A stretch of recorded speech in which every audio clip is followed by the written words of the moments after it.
The Oxford vaccine trial is demonstrating very favorable results so far. And to talk about this big global headline, we are joined live and exclusive on India Today Newsstrat at this time by Professor Andrew J. Pollard. He's the chief investigator and lead researcher of the Oxford vaccine trial, a very important person internationally at this moment.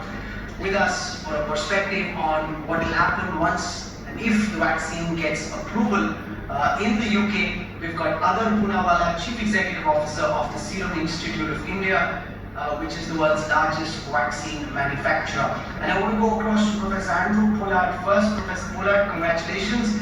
Everyone globally tracking this vaccine trial more closely than any vaccines being tracked so far. Could you at the outset explain to our viewers why you are so confident that the vaccine trials that you're doing at Oxford University so far are heading in the right direction? What's giving you this great confidence, Professor Pollard? Well, I think we've arrived at a first important milestone in vaccine development, which is showing that the vaccine makes the right sort of immune responses, and that is both neutralizing antibody responses as well as a type of white blood cell called T cells, both of which we think are likely to be important for protection. But this is only a milestone on the route. We still have to prove that the vaccine actually works and can protect people in the clinical trials. And so that rigorous scientific process continues as we go forward. So we have to do the research and be able to demonstrate protection over the months ahead.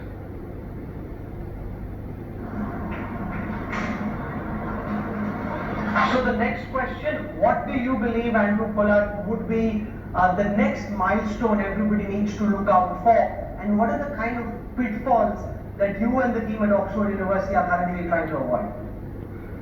Well, I think the next thing that we need to do is to evaluate the immune response in other segments of the population. For example, the elderly, where we know there is a particular risk of disease, but it's much harder to get vaccines to work well in that age group. So we're doing studies of the older adults to look at the immune response.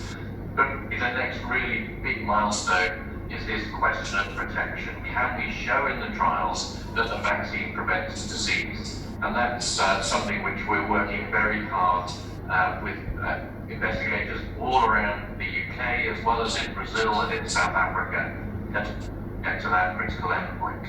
And your question about the pitfalls, well, there's a big effort now needed to scale up manufacturing, make sure there's enough vaccine available to supply the world, if indeed we are able to show that we can develop protection with this product.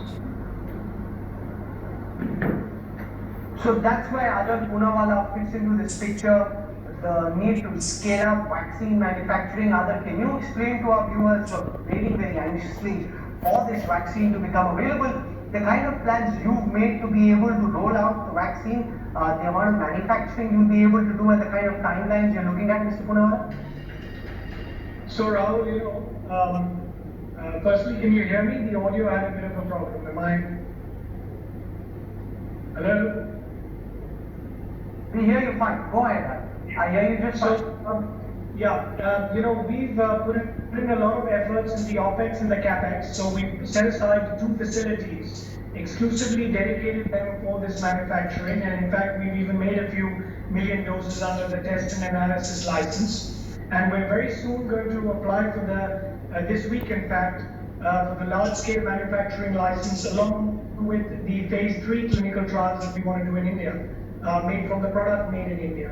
So as soon as that comes through, we'll be going into large-scale manufacturing in August, early August to mid-August. And we've also got all the glass vials and the raw materials and the supply chain organized as well for these large volumes at short notice. So I think by the end of this year, we should be able to produce 300 to 400 million doses come end of December. That's the target, and I hope we can do that. So we're also very hopeful that the phase 3 trials actually prove, as Professor Pollard mentioned, that the vaccine actually works. You're saying that you could have 300 to 400 million vials of this vaccine ready by the end of the year? Doses. So it's in 10 dose vials, but yes, 300 to 400 million doses.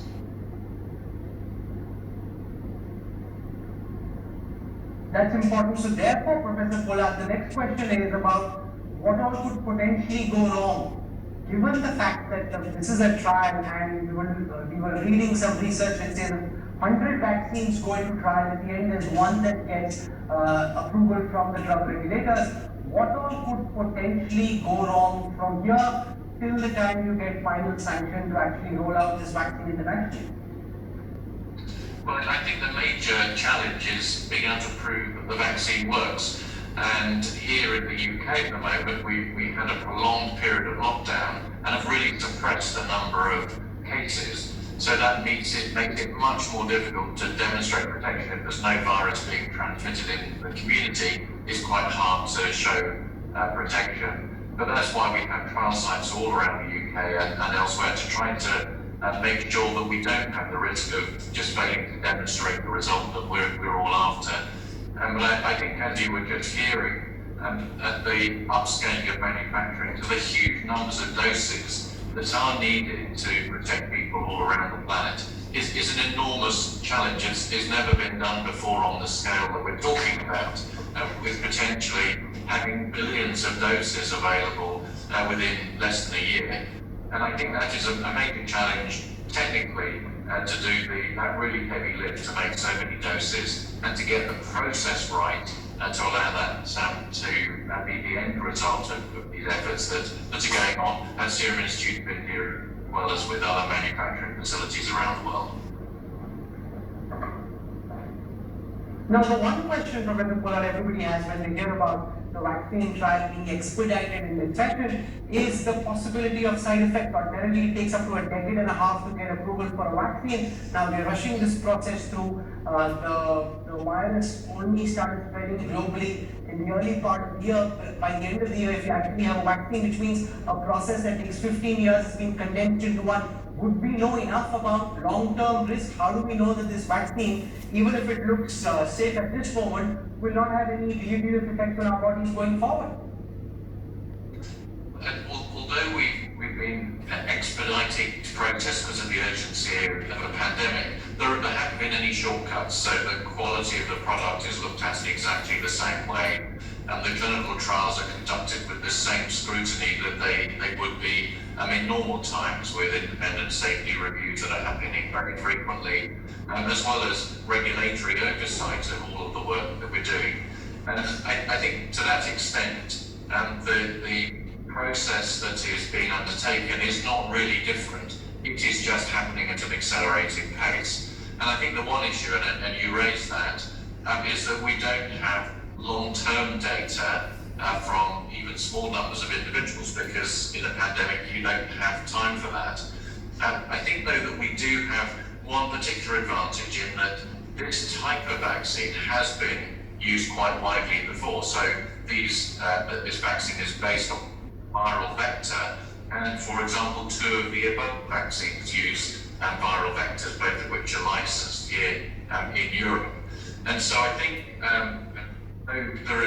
definitely it's important to continue to monitor safety both now and in the longer run. We have enough confidence that this is the right direction of travel at the moment whilst we're doing that, because of the past experiences of these types of vaccines.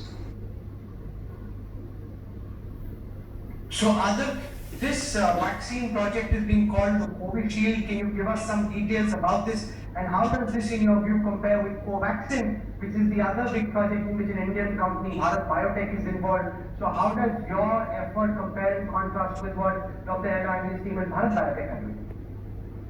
Well, I think they've taken a virus to inactivate it, and they've explained their process, and they're getting into phase 1, and they will also conduct all the trials and phases that we're all going to do. We've got 5 different candidates, 2 of them inbuilt from Serum Institute with different brand names that we'll announce as they come closer to a phase 3. COVID-Shield is the brand and the product that we're exclusively making for Oxford and AstraZeneca. So that's going to be the first one to market, and then we've got the one from Novavax and many other companies as well. So Covishield is the first COVID-19 vaccine that we hope to launch if the trials are successful both in the UK and in India. So, by when do you hope to be able to launch this vaccine? By when will the first doses of the vaccine, Mr. Poonawala, be available for Indian consumers?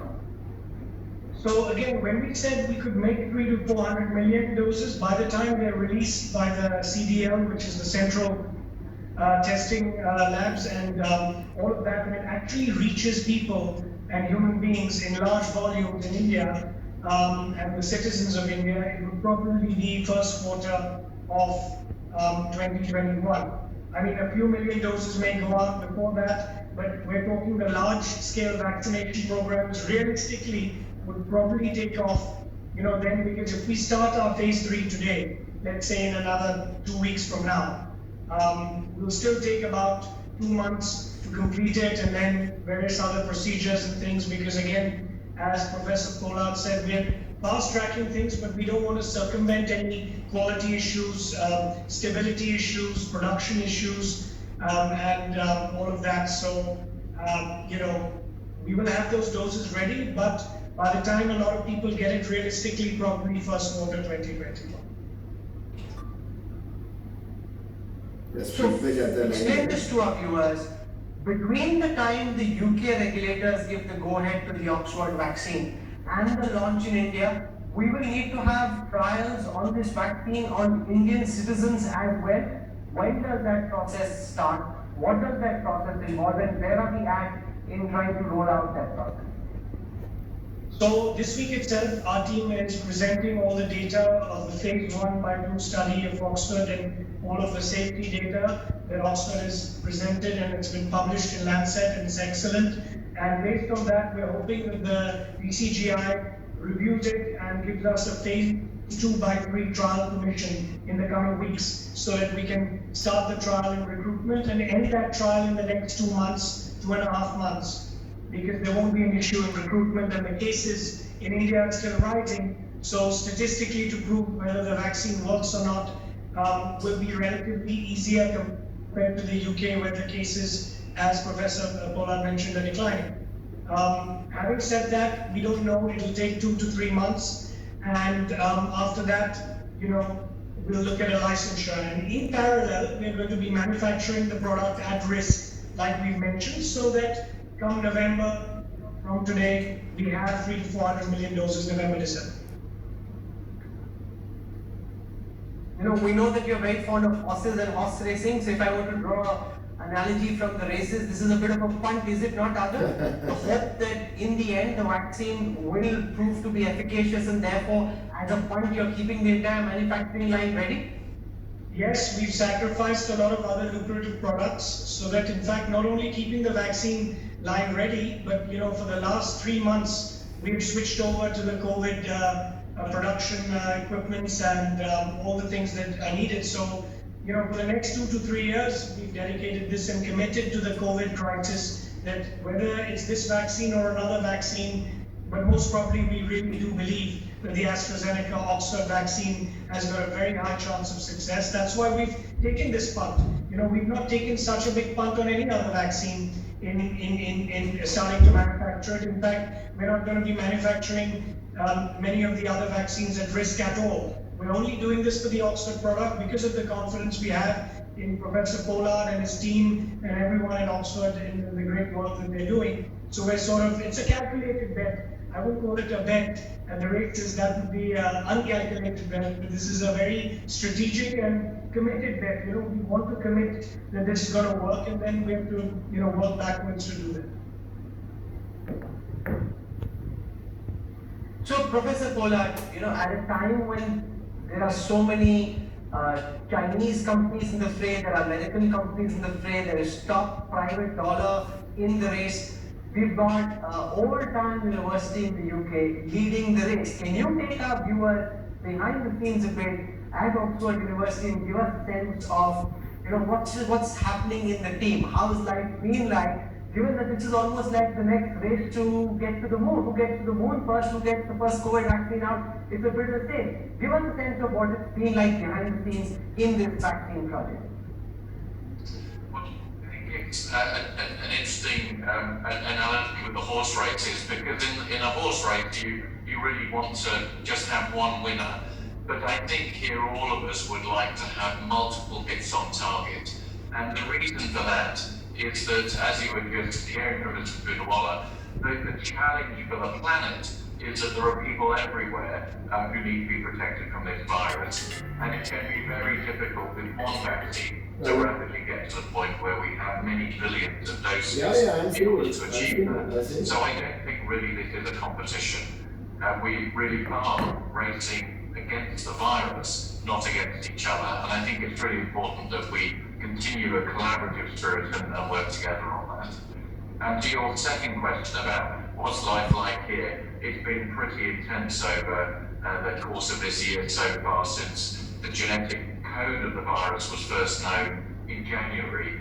Everyone's been working flat out, first of all, to develop the vaccine and do the initial preclinical testing, and then get it into these very large-scale trials, both here in the UK and around the world. And as you've been hearing from Mr. Poonawala, the really important work of working with partners in India, but also in other parts of the world, to make sure the technology is transferred to be able to manufacture the vaccine and to then conduct the trials in different geographies around the world.